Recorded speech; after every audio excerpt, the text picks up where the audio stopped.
Dear students, today we are going to discuss about the personality assessment. अभी तक हम कर चुके हैं पर्सनैलिटी की theories, type and trait theories में difference, other kind of trait theories and type theories. And now we are going to discuss कि हम पर्सनैलिटी को कैसे मेजरमेंट कर सकते हैं कि कौन से टाइप की पर्सनैलिटी है, या फिर उसके अंदर जो ट्रेट्स है, डिफरेंट ट्रेट्स का क्या डिग्री है। असेसमेंट क्या होती है पर्सनैलिटी की? A formal effort aimed at understanding personality of an individual is termed as personality assessment। एक ऐसा फॉर्मल एफर्ट जो कि सिर्फ इस वजह से किया जाता है कि हम किसी इंसान की पर्सनैलिटी को या उसके यूनिक कैरेक्टरिस्टिक बिहेवियर को समझ सके। इसके गोल क्या क्या हो सकते हैं पर्सनैलिटी असेसमेंट के? सबसे पहला गोल है assessment refers to the procedures use to evaluate और differentiate people on the basis of certain characteristics. सबसे पहले तो है कि जो असेसमेंट होता है कि वो डिफरेंट लोगों को अलग अलग कैरेक्टरिस्टिक्स के बेसिस पे हम डिफ्रेंशिएट कर सकते हैं या इंडिविजुअल डिफरेंसेस के बारे में जानकारी हासिल कर सकते हैं। सेकंड गोल है असेसमेंट का टू अंडरस्टैंड, एक तो उसके बिहेवियर को अंडरस्टैंड करना, और दूसरा prediction about the behaviour in the future with minimum error and maximum accuracy. Personality assessment के बेसिस पर हम किसी भी इंसान के बिहेवियर को मिनिमम एरर के साथ और मैक्सिमम एक्यूरेसी के साथ प्रिडिक्ट कर सकते हैं कि वो इंसान कैसा होगा, और अगर ऐसी सिचुएशन है तो वो कैसा बिहेव करेगा। Besides promoting our understanding, assessment is also useful for diagnosis. आपको ये जानकर खुशी होगी कि पर्सनैलिटी असेसमेंट से कई बार हम मेंटल डिसऑर्डर का पता भी लगा सकते हैं। ट्रेनिंग देने के लिए भी यूज़ कर सकते हैं। ट्रेनिंग किसके बेसिस पर? जैसे कि एम्प्लॉयज़ हैं, एम्प्लॉयज़ को सिलेक्शन में भी यूज़ होता है, प्लेसमेंट में भी पर्सनैलिटी यूज़ होते हैं, करियर काउंसलिंग में भी पर्सनैलिटी का बहुत ही अहम रोल होता है, एंड अदर पर्पज़ ऑल्सो। बहुत सारी कंपनीज तो पर्सनैलिटी असेसमेंट को रिक्रूटमेंट में कंपलसरी भी मानती है। पर्सनैलिटी असेसमेंट कितने टाइप्स का होता है? सबसे पहले हम करेंगे बात साइकोमेट्रिक टेस्ट की, उसके बाद self report measures, then projective techniques and behavioural techniques. सबसे पहला सेल्फ रिपोर्ट मेजर। ऑलपोर्ट, जिन्होंने डेफिनेशन भी दी थी सबसे फेमस पर्सनैलिटी की 1961 में, ही सजेस्टेड फर्स्ट टाइम कि जो पर्सनैलिटी को टेस्ट करने का एक बेस्ट मेथड है वो है कि वो इंसान अपने बारे में क्या जानता है। अगर वो ऐसे क्वेश्चंस का आंसर देगा तो हम ज़्यादा अच्छे से जानकारी हासिल कर सकते हैं। सो सेल्फ रिपोर्ट मेजर्स का पर्पज़ भी यही होता है कि वो उसके आंसर उसके अपने बारे में जो होंगे उससे हम पता लगा सकते हैं। अगर फेयरली स्ट्रक्चर्ड है कोई भी measurement based on the theory that require subject to give verbal response using some kind of rating scale, अगर एक इंसान से हम वर्बल रिस्पॉन्सेज ले सके किसी भी रेटिंग स्केल पे, तो this is good. The method requires the subject to objectively report his own feeling with respect to various items. Items psychology में कहे जाते हैं क्वेश्चंस को। तो इस मेथड में क्या होगा, कोई भी रिपोर्ट जो उसकी अपनी फीलिंग के बारे में बहुत ही डिफरेंट क्वेश्चंस के बारे में वो आंसर देगा, उससे हम ऑब्जेक्टिव रिपोर्ट निकाल सकते हैं उसकी पर्सनैलिटी के बारे में। और जो रिस्पॉन्सेज होते हैं वो फेस वैल्यू के आधार पर हम एक्सेप्ट कर सकते हैं, उनको स्कोर किया जा सकता है क्वान्टिटेटिव टर्म्स में, मतलब कि हम उसको नंबर्स में कैलकुलेट कर सकते हैं, और उसके बेसिस पर हम इंटरप्रिटेशन भी कर सकते हैं कि ये इंसान इस पर्टिकुलर डायमेंशन पर कहाँ स्टैंड करता है। ये डायरेक्ट टेक्निक है, सीधे क्वेश्चन पूछ के you can check the personality of the person. For example MMPI, EPQ and 16PF, ये सबसे ज़्यादा फेमस टेस्ट है और वर्ल्ड वाइज सबसे ज़्यादा यूज़ होते हैं। सबसे पहले the Minnesota multiphasic personality inventory, इसमें 567 स्टेटमेंट है जिसको आइटम बोला जाता है, and need to be answered as true and false. ये दो ही रिस्पॉन्स सेट है इसमें, ट्रू और false.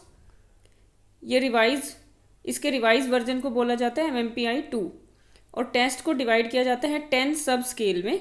In India Malik and Joshi have developed the JMPI। अब बात करेंगे EPQ की, आइजेंक पर्सनैलिटी क्वेश्चनेयर। ये टेस्ट इनिशियली दो ही डायमेंशन को मेजर करता था, वन इज एक्सट्रोवर्ट इंट्रोवर्ट, और सेकंड था इमोशनली स्टेबल इमोशनली इनस्टेबल। अगर आप देखेंगे तो आइजेंक जो पर्सनैलिटी थ्योरी है, इसमें तीसरी डायमेंशन आइजेंक ने थ्योरी को रिवाइज करके डाली थी, उसको इंट्रोड्यूस किया गया था, उसको पेन मॉडल के नाम से भी जाना जाता है, psychoticism. So it is related to the psychopathology. Psychopathology में एंटी सोशल पर्सनैलिटी के बारे में भी हम जानकारी हासिल कर सकते हैं। और इसमें लाई स्कोर भी होता है, जिससे कि झूठ पकड़ने वाले कुछ आइटम्स डाले जाते हैं। अगर 5 से ज़्यादा उसमें स्कोर आता है तो लाई स्कोर के अंडर उसको कैंसिल किया जा सकता है टेस्टिंग को। 16 PF जो क्वेश्चनेयर है ये बनाया था RB कैटल ने। पर्सनैलिटी प्रोफाइलिंग के लिए सबसे बेस्ट मेजर है ये, बहुत ही ज़्यादा इसमें फॉर्म A फॉर्म B बच्चों के लिए टेस्ट भी बना है। He identified large set of personality descriptors which were subjected to identify the basic personality structure. The subject from the given situation by choosing from the set of given alternatives. एक particular person को उसके बारे में कुछ पूछा जाता है और जो सेट ऑफ अल्टरनेटिव्स है उसमें से वो आंसर देता है। इसमें ट्रू फॉल्स में नहीं होता, इसमें मल्टीपल चॉइस होता है। This test was found extremely useful in career guidance, vocational exploration and occupational test में ये सबसे ज़्यादा अप्लाई होता है। आप इसमें ध्यान से देखेंगे, ये पर्सनैलिटी प्रोफाइल है एयरलाइन पायलट की जो कि ग्रीन कलर से है, क्रिएटिव आर्टिस्ट जिनकी पर्सनैलिटी रेड कलर से है और राइटर्स की ब्लू कलर से है। सबसे पहले देखेंगे ये तीनों ही लोग रिजर्व्ड की तरफ ज़्यादा है। They are reserved, not out going, बहुत आउटवर्ड्स नहीं होते हैं।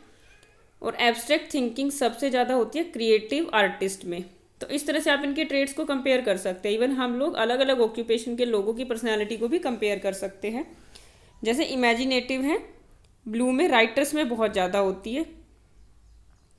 सबसे लास्ट में आप एक ट्रेड देखेंगे, 16th ट्रेड है रिलैक्स्ड और टेंस। सबसे ज़्यादा जो रिलैक्स्ड है वो कौन होते हैं? एयरलाइन पायलट्स होते हैं। और जो टेंशन में होते हैं वो क्रिएटिव आर्टिस्ट और राइटर्स होते हैं। So you can compare the traits of each like occupation. So this is a very beautiful test. तो आप देखेंगे फर्स्ट में रिजर्व है तो दूसरी साइड उसकी दूसरी डायमेंशन है जिसको आउट गोइंग बोलेंगे। तो एक तरफ एक है, उसकी अपोजिट साइड चला जाएगा इंसान का स्कोर, तो दूसरी साइड हो जाएगा और फिर उनको मिलाने के बाद हम उसकी प्रोफाइल निकाल सकते हैं। 10 पॉइंट स्केल पे होता है ये। अब बात करेंगे second type of personality test की, projective techniques. Direct method of personality assessment can not uncover the unconscious part of our behaviour. जो सेल्फ रिपोर्ट मेजर्स होते हैं वो डायरेक्ट मेथड है, तो अनकॉन्शियस पार्ट को हम स्टडी नहीं कर सकते डायरेक्ट मेथड से। Technique based on assumption that is less structured और अनस्ट्रक्चर्ड स्टिमुलस और situation will allow the individual to project her और his feelings, desire and needs on to that situation. अगर हम उनको थोड़ा सा अनस्ट्रक्चर्ड स्टिमुलस देंगे और सिचुएशन देंगे तो इंसान अपनी भावनाओं को उस पर प्रोजेक्ट करके हमें अपनी सही फीलिंग बता सकता है और जिससे हम उसकी पर्सनैलिटी के अनकॉन्शियस पार्ट को स्टडी कर सकते हैं। These projections are interpreted by the experts, और इसमें हमें एक्सपर्ट्स की ऑब्वियसली ज़रूरत होगी। It is also known as indirect technique. Projective test को इनडायरेक्ट टेक्निक कैटेगरी में रखा जाता है।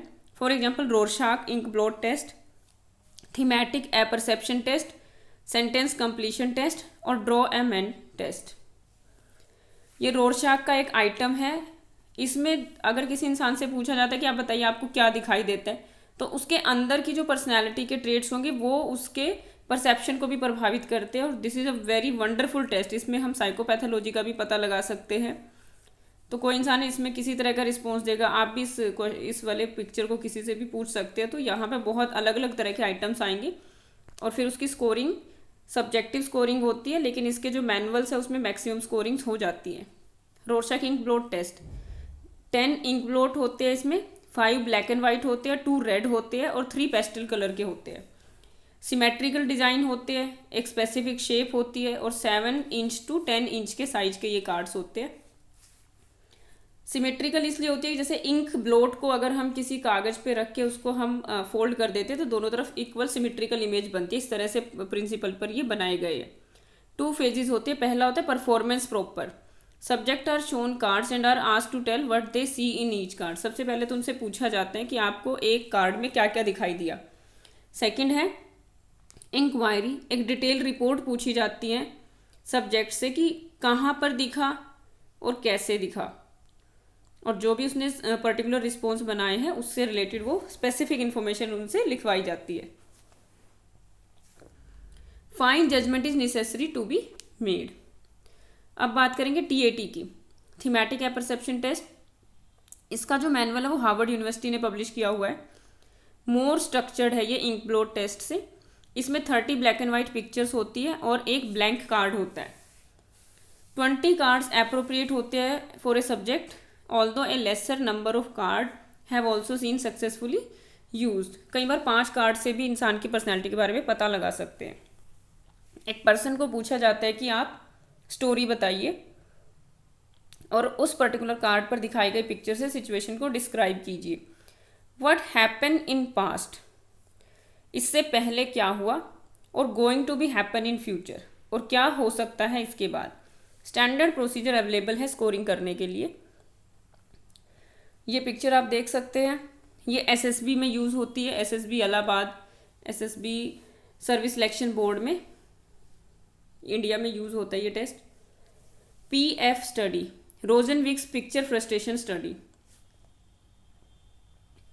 To assess how people express aggression in the face of a frustrating situation. इसमें यह देखा जाता है कि एक इंसान का एग्रेशन एक्सप्रेशन कैसा होगा।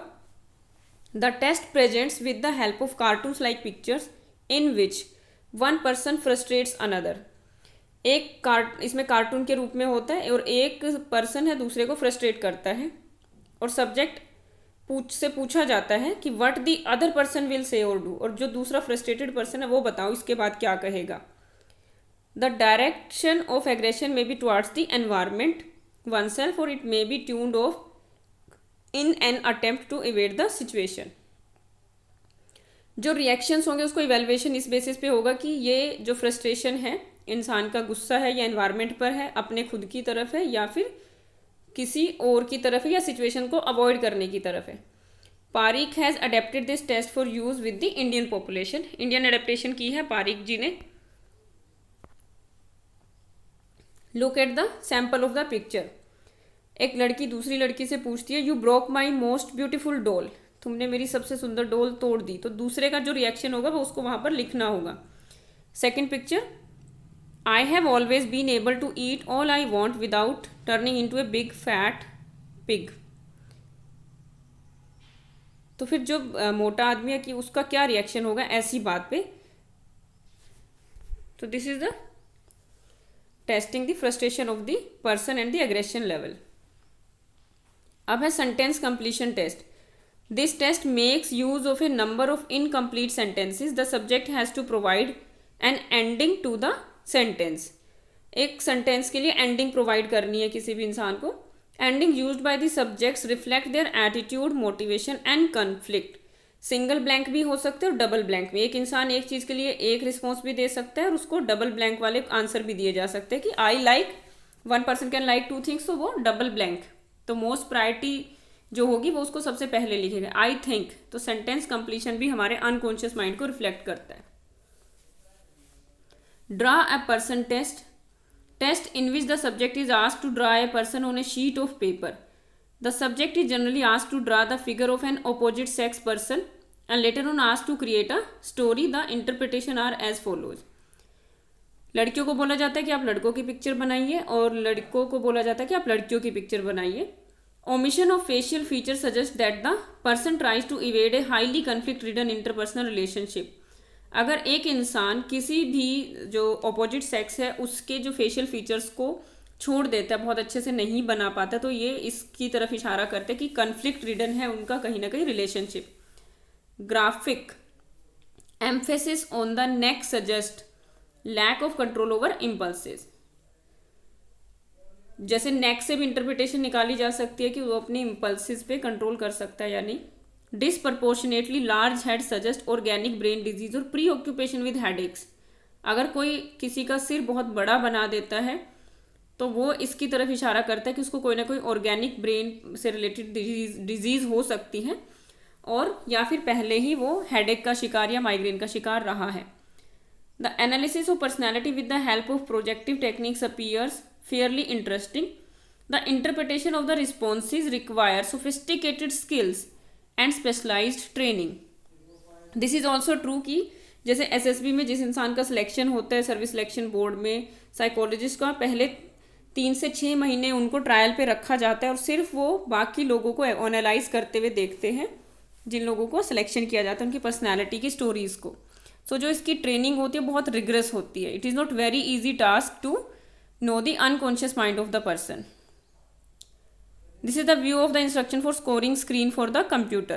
Table of content: head, trunk, arms, hands, fingers, legs, feet, correct number of fingers, opposing thumb, arm, side, active arms, legs, attached correctly, two-dimensional trunk, clothing, second clothing, neck, eyes, nose, mouth, hair, ears.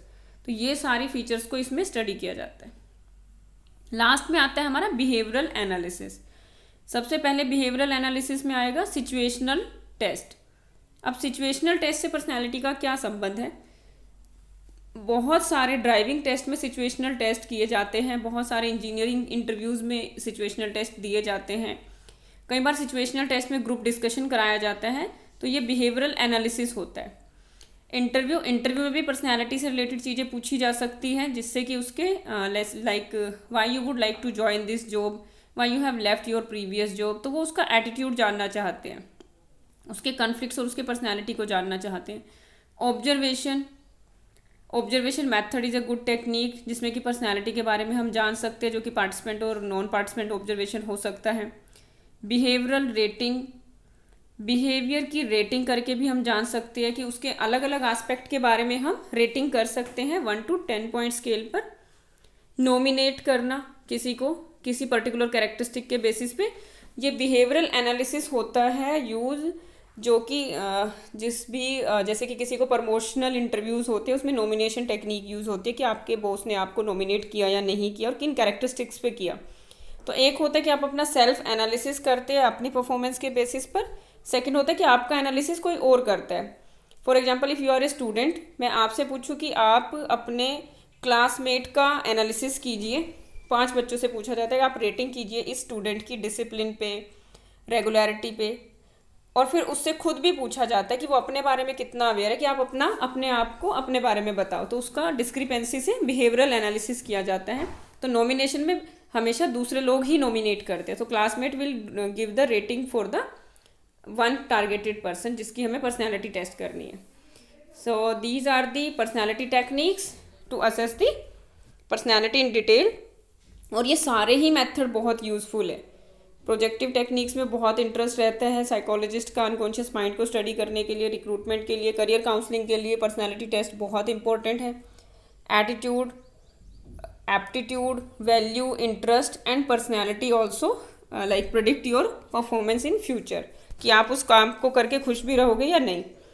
Thank you very much.